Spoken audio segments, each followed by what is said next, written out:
Mtoto wako ana miezi 6 hadi 12, lakini haonekani kukutambua.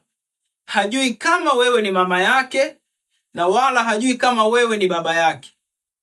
Mtoto huyu unapomuona, tambua ya kwamba hiyo ni dalili ya kuchelewa kwa ukuaji wa kiakili. Dalili nyingine unapoiona kwa mtoto wako, tambua ya kwamba akili yake imechelewa kukua.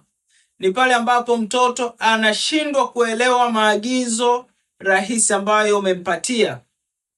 Pale ambapo pia mtoto anaonekana kujua au kutambua kuoanisha vitu, yani kama vile kutambua kwamba huyu ni baba au sura, lakini pia vitu, sauti.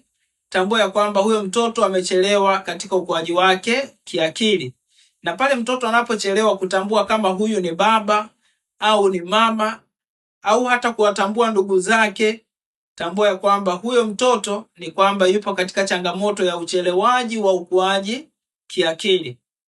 Na pale ambapo naona mtoto anashindwa kutambua vitu kutokana na michezo anayoicheza, lakini pia kuiga sauti kutokana na michezo anayoicheza, lakini pia kutokujishughulisha, kufahamu, kujifunza, tambua ya kwamba huyo mtoto yupo katika changamoto ya uchelewaji wa ukuaji katika akili yake.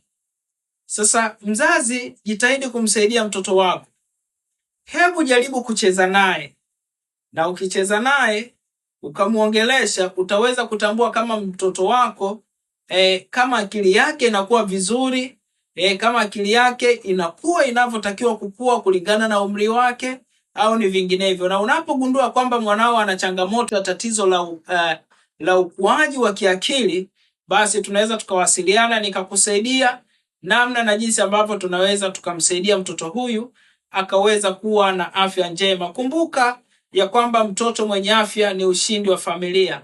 Mtunze leo, akutunze kesho.